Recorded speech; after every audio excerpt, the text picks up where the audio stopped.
నమస్తే, welcome to our channel. నేను అంకిత. వైఎస్ఆర్సీపీ పార్టీలో చూసుకుంటే ఫైర్ బ్రాండ్ అరడజన్ మంది ఉన్నారు. అయితే అసలు ఇప్పుడు చూసుకుంటే ఆంధ్రప్రదేశ్లో వరదలు వచ్చి అనేక మంది జనాలు అయితే చాలా కష్టాల్లో ఉన్నారు. సో అయితే చూసుకుంటే పదవిలో ఉన్నంతసేపు వాళ్ళు ఎంత స్ట్రాంగ్గా మాట్లాడి ఎంత ఫైర్ అయ్యేవారో మనం చూసాము. అయితే అసలు వరద కారణంగా మరి ఇప్పుడు బాధితులను కనీసం పరామర్శించడానికి కూడా అసలు ఎక్కడ లేరు. అయితే ఈ టాపిక్ పైన డిస్కస్ చేయడానికి నాతో పాటు సీనియర్ జర్నలిస్ట్ సిఎస్ఆర్ ఉన్నారు. ఆయనతో మాట్లాడదాం. Hi sir. హలో సార్, ఇప్పుడు చూస్తే వైఎస్ఆర్సీపీ పార్టీ అనగానే కొంతమంది ఫైర్ బ్రాండ్స్ అయితే ఉన్నారు. సో వాళ్ళు ఎప్పుడు మాట్లాడినా ఫైర్తో మాట్లాడతారు అనేసి సోషల్ మీడియాలో ఒక గాసిప్ అయితే ఉంది. అయితే వరద కారణంగా ఇప్పుడు చాలామంది జనాలు అయితే బాధల్లో ఉన్నారు. కనీసం వాళ్ళని పలకరించడానికి కూడా వీళ్ళు ఎక్కడా కనిపించట్లేదని తెలుస్తుంది. సో దీనిపైన మీరేమంటారు? ఇప్పుడు వైఎస్ఆర్ కాంగ్రెస్ పార్టీ అనగానే గుర్తొచ్చేది ఎవరు? కొడాలి నాని, వల్లభనేని వంశీ, రోజా, తర్వాత ఆయన బొత్స సత్యనారాయణ, అంబటి రాంబాబు,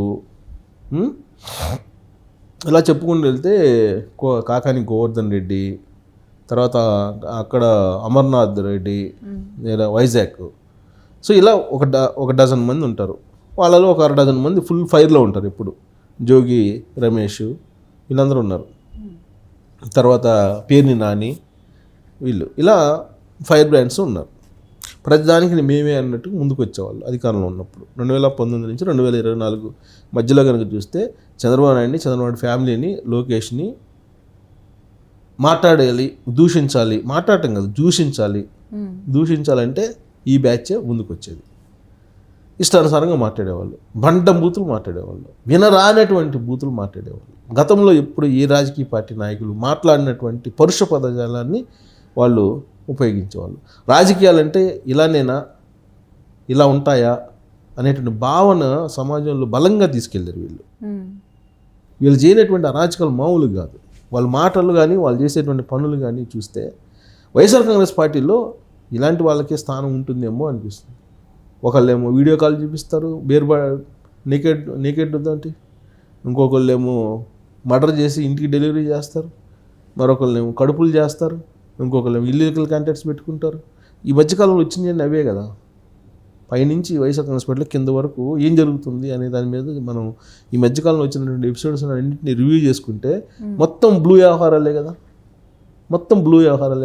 ఆ బ్లూ మీడియాకి కనపట్లే ఇవన్నీ. సరే, ఆ మీడియాకి కనపడకపోవచ్చు. ఆ పార్టీలో ఉండే వాళ్ళందరూ ఇలాంటి వాళ్ళైనా అనేటువంటి భావన అయితే కలుగుతుంది కదా.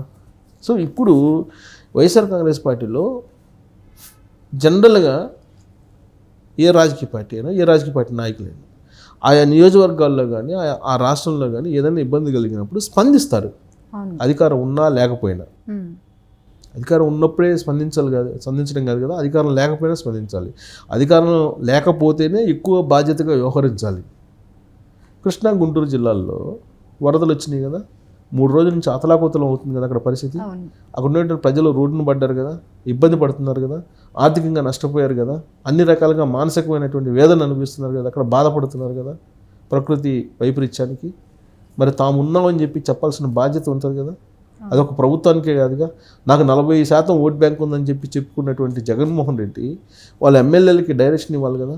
మీరు వెళ్ళి గ్రామాలకు వెళ్ళండి, మీరు ముంపు ప్రాంతాలకు వెళ్ళండి, మీరు పర్యటించండి, మీకు చేతనైన సహాయం చేయండి అని చెప్పి చెప్పాలి కదా, డైరెక్షన్ ఇవ్వాలి కదా. ఇంతవరకు ఇవ్వాల. ఒక్క ఎమ్మెల్యే కూడా ముంపు ప్రాంతాల్లో కనిపించాల. ఒక్క ఎమ్మెల్యే కూడా వైఎస్ఆర్ కాంగ్రెస్ పార్టీకి సంబంధించిన ఎమ్మెల్యే కానీ లేదా మాజీ ఎమ్మెల్యేలు కానీ మాజీ మంత్రులు కానీ ఒక్కరు కనపడాల. అంబటి రాంబాబు గుంటూరు జిల్లానే కదా మంత్రి, మాజీ అంబటి రాంబాబు ఫైర్ బ్రాండ్ ఏమైపోయాడు? గుంటూరు మునిగిపోయింది, వరదల్లో ఉంది. మరి నువ్వు వరద సహాయానికి సంబంధించినటువంటి బాధితులను ఆదుకునేటువంటి ప్రయత్నం కానీ వాళ్ళకి భరోసా ఇచ్చే ప్రయత్నం కానీ చేశాడు ఈ 4 రోజుల్లో? ఎక్కడా కనపడలేదు. కృష్ణా జిల్లా పూర్తిగా కంప్లీట్గా సింగనగర కృష్ణా జిల్లాలో కొట్టుకోమని ఆ జిల్లాకు సంబంధించినటువంటి మాజీ మంత్రులు కొడాలని అసలు అడ్రస్ లేడు, ఎక్కడున్నాడో తెలియదు. వల్లభనేని వంశీ అయితే ఎక్కడున్నాడో తెలియదు, అసలు వాళ్ళు ఉన్నారా లేదో కూడా తెలియదు. మరి వైసీపీ వాళ్ళకి తెలిసాం కానీ మామూలు జనాలకి ఎవరికి ఏపీ సమాజానికి గుంటూరు, ప్రకాశం జిల్లాలో లేదా కృష్ణా జిల్లా వాళ్ళకి ఎవ్వరికీ తెలియదు. ఆ వరద ప్రాంతాల్లో ఉండే వరద ప్రభావిత ప్రాంతాల్లో ఉత్తరాంధ్రలో వరద ప్రభావం ఉంది. అక్కడ బొత్స సత్యనారాయణ ఈ మధ్యనే ఎమ్మెల్సీ గెలిచాడు. అది పెద్ద అచీవ్మెంట్ కింద చెప్పారు వైఎస్ఆర్ కాంగ్రెస్ పార్టీ. మరి బొత్స సత్యనారాయణ సీనియర్ లీడరు, ఆయన ఏమైపోయాడు? వరద ప్రాంతాలకి ఎక్కడ కనపడలేదు ఆయన. క్షేత్రస్థాయిలో ఎవరు ఒక్కళ్ళు కూడా కనపడలేదు. ఒక్కళ్ళంటే ఒకళ్ళు వైఎస్ఆర్ కాంగ్రెస్ పార్టీ లీడర్ కనపడలే. ఓన్లీ ఒకళ్ళిద్దరు ఏం చేశారంటే చంద్రబాబు నాయుడు మీద బురద చల్లటానికి మాత్రం మీడియాను ఉపయోగించుకున్నారు తప్పితే క్షేత్రస్థాయిలో తామున్నామని చెప్పేసి ఒక్కళ్ళు కాబట్టి ఒక్కళ్ళన్నా వెళ్ళిన దాఖలాలు. సరే వాళ్ళు ఇప్పుడు ఈ డజన్ మంది గురించి ఎందుకు చెప్పుకుంటున్నాం అని అంటే ప్రతిదానికి మేమే అని చెప్పి వచ్చేవాళ్ళు కదా వీళ్ళు. అందుకే వీళ్ళు ఏమైపోయారు? ఇప్పుడు వీళ్ళు రావాలి కదా బయటికి. వీళ్ళు వచ్చి ఇప్పుడు రోజా రావాలి. రోజా వచ్చి ఆ నీళ్ళల్లో వెళ్ళి పరామర్శించి బాధితుల్ని పరామర్శించి వాళ్ళని ఆదుకునే ప్రయత్నం చేయాలి.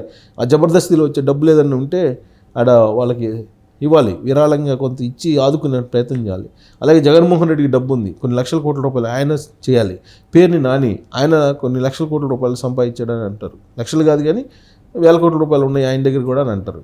మరి వీళ్ళందరూ సంపాదించిన ద్వారంపూడి చంద్రశేఖర్ రెడ్డి ఉన్నాడు, మాజీ ఎమ్మెల్యే. మరి ఆయన ఏమైపోయాడు? ద్వారంపూడి చంద్రశేఖర్ రెడ్డి డ్రగ్స్ బిజినెస్ దగ్గర నుంచి బియ్యం బిజినెస్ వరకు ఆయనే చేశాడు జగన్మోహన్ రెడ్డికి బినామీగా అని చెప్పి తెలుగుదేశం పార్టీ పదే పదే సమాజం ముందుకు ఆయన తీసుకెళ్ళింది కదా. మరి ఆయన ఇప్పుడు ఎక్కడున్నాడు తెలియదు. వీళ్ళంతా అజ్ఞాతంలోకి వెళ్ళిపోయారు. ఒక్కళ్ళు కూడా ఒక్క వైఎస్ఆర్ కాంగ్రెస్ పార్టీకి సంబంధించినటువంటి నేత కూడా ఈ వరద ప్రాంతాల్లో పర్యటించి మేము ఉన్నాము, మీకు మేము సహాయం చేస్తాము, నాకు చేతనైన సహాయం ఇదిగో ఇది తీసుకోండి అని చెప్పి పోయినటువంటి లీడరే లేడు. ఇంతకన్నా దౌర్భాగ్యమైనటువంటి పరిస్థితి ఏ రాజకీయ పార్టీలో ఉంటుందా? ఏ రాజకీయ పార్టీలో ఉండదు. ఏ చిన్న పార్టీ అయినా సరే వాళ్ళకి చేతనైనటువంటి సహాయం, వాళ్ళకి చేతనైనటువంటి భరోసా ఇవ్వడానికి ప్రయత్నం చేస్తుంది. అంటే వైఎస్ఆర్ కాంగ్రెస్ పార్టీకి ఎంత బాధ్యత ఉంది సమాజం పట్ల లేదంటే ప్రజల పట్ల అనేదానికి నిదర్శనం ఇది అనుకోవాలి. ఒకవైపు ఏమో చంద్రబాబు నాయుడు వరద ప్రాంతాలకు వెళ్ళి పరామర్శిస్తున్నారు, లోకేష్ వరద ప్రాంతాలకు వెళ్ళి పరామర్శిస్తున్నారు రైతులనక పగలనక. ఇంకొక వైపు మంత్రులు, ఎమ్మెల్యేలు అందరూ ఉన్నారు కదా. పవన్ కళ్యాణ్ రివ్యూ చేస్తున్నాడు కదా.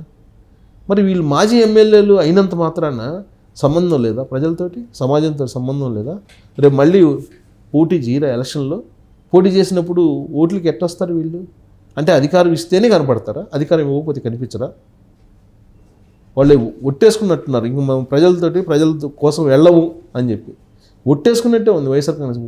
వైఎస్ఆర్ కాంగ్రెస్ పార్టీ వాళ్ళు ఒక్కళ్ళు కాబట్టి ఒక్కళ్ళన్నా వస్తే ఒట్టు. అలాంటి పరిస్థితి వైఎస్ఆర్ కాంగ్రెస్ పార్టీలో ఉందేనంటే ఆ పార్టీ సిద్ధాంతం ఏంటి, ఆ పార్టీ ప్రజలకు చేసేటువంటి చిత్తశుద్ధితో కలిగినటువంటి పరిపాలన, అంటే చిత్తశుద్ధి పరిపాలన అంతంలో చేసింది ఇంతకుముందు. వాళ్ళ చిత్తశుద్ధి పరిపాలన ఏంటి అనేది అర్థమవుతుంది. అంటే వీళ్ళు కనీసం బాధ్యత పొలిటికల్ పార్టీకి, పొలిటికల్ లీడర్లకి కనీసం బాధ్యత ఉంటుంది. కానీ అది కూడా లేకుండా వీళ్ళు వ్యవహరించడం అనేది ఆశ్చర్యం కలిగిస్తుంది. ఈ ఫైర్ బ్రాండ్స్ అన్నీ ఏమైపోయినాయో, ఇటు వెళ్ళిపోయినాయో, అజ్ఞాతంలో ఉన్నారు, అసలు ఉన్నారా లేదా అనేటువంటి పరిస్థితికి వచ్చింది వాళ్ళ గురించి చర్చించుకునేదానికి. Okay, thank you sir. Thank you.